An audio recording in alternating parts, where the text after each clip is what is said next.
les deux. Maintenant, on va donner la parole à un professeur qui ne mâche pas ses mots. Dans un livre, celui-ci, y a-t-il une erreur qu'ils n'ont pas commise? C'est le professeur Christian Perron, qui était d'ailleurs venu plusieurs fois ici sur ce plateau, celui de BFM Story. Professeur Perron, bonsoir. C'est vraiment un livre coup de gueule. Vous accusez tout simplement l'État d'incompétence et d'arrogance dans la gestion de l'épidémie, sur la chloroquine, les masques, les tests. C'est vraiment un livre féroce, hein. C'est vrai que c'est un peu la colère, parce que pendant 15 ans, j'ai présidé une commission qui a aidé les gouvernements à gérer les crises sanitaires, donc je connais ça de l'intérieur. Je ne suis pas le gars de la troisième mi-temps qui dit « il n'y a qu'à Faucon ». Dès le début, d'ailleurs, je n'ai jamais changé de message. J'ai trouvé ahurissant la façon dont la crise a été gérée, et j'étais sidéré par le discours de notre président hier qui a dit « tout va bien, on était les meilleurs », alors que, regardez bien, la France est championne du monde de la mortalité quand on la compte bien, parce que souvent on nous présente la mortalité, le nombre de morts sur le nombre d'habitants. Quand on regarde la mortalité qu'on appelle la létalité dans le jargon scientifique, qui est le nombre de morts sur le nombre de cas, la France est la dernière du monde, à part peut-être le Yémen qui a beaucoup moins de cas. Pourquoi en fait? Et c'est hallucinant, on a presque 20% de létalité, les États-Unis en ont 6%, le Portugal en a moins de 5%. Donc là, je suis très en colère parce que depuis le début, on n'a rien fait sur les masques, on disait qu'il n'y en a pas besoin parce qu'on n'en a pas, on n'a rien fait sur les tests, alors que l'Allemagne a généralisé les tests dès le mois de janvier. Nous, on a attendu des mois, puis on nous a dit finalement, il n'y a plus de réactifs pour faire les tests sur le marché. Et puis après, on nous a fait le coup de la chloroquine avec des études complètement bidons, alimentées par l'industrie pharmaceutique, parce qu'il y a une énorme histoire de corruption là derrière. Vous êtes du côté de Didier Raoult, très clairement. Didier Raoult, lui, il a fait un superbe boulot que je salue et j'admire, parce que son étude, elle est impeccable. Mais pourquoi il a été descendu comme ça, alors qu'il n'y a pas besoin d'un placebo quand on a des taux de succès aussi élevés? Vous savez que l'OMS a écrit des rapports il y a longtemps. Quand est-ce qu'il est éthique d'utiliser un placebo? C'est pas moi qui l'invente.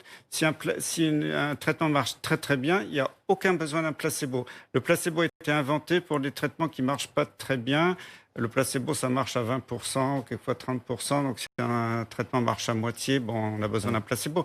Là, à partir du moment où il y avait ce traitement, les données de la Chine, puis les données de Raoult, c'était complètement immoral de continuer à promouvoir des études contre placebo. Mais vous dites qu'il y avait des intérêts. Et vous pointez du doigt certains membres du conseil scientifique.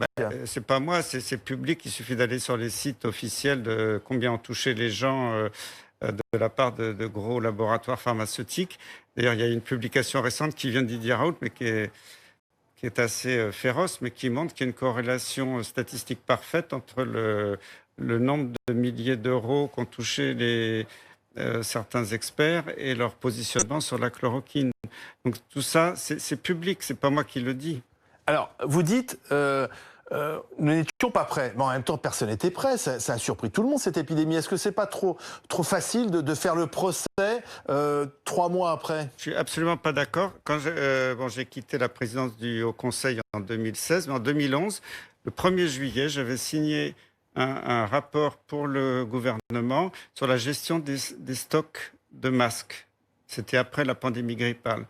Et ce rapport, quand je le relis maintenant, ces recommandations, s'ils les avaient suivies, il n'y aurait pas eu de souci déjà sur les masques. C'est pour ça que vous n'êtes pas tendre avec le professeur Salomon, puisque le professeur Salomon a conseillé Marisol Touraine, la ministre de la Santé du gouvernement précédent, du quinquennat Hollande, et qu'aujourd'hui il est aux manettes en tant que patron de la santé en France. Le professeur Salomon, pourtant, on l'a suivi chaque soir avec son point presse. Il présentait l'avancée des conséquences du virus. Que lui reprochez-vous, en fait? En plus, Jérôme Salomon, c'était mon élève. Je l'ai connu interne, je l'ai nommé professeur. Il était dans mon service. Et j'ai eu beaucoup Jérôme, qui est un bon médecin, très méticuleux. Moi, je pensais qu'il allait gérer ça très bien. C'est par la presse et les médias que j'ai appris que c'est lui qui avait participé à la suppression du stock de masques. Je l'ignorais totalement.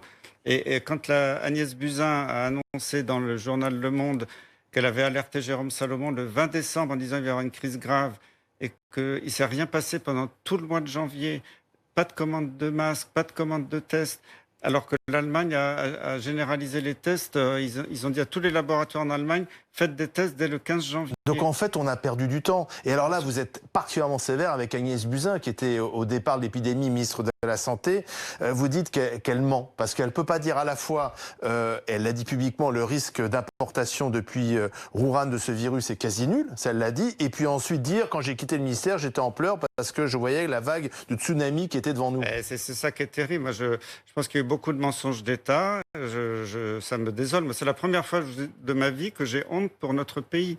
J'ai jamais ressenti ça.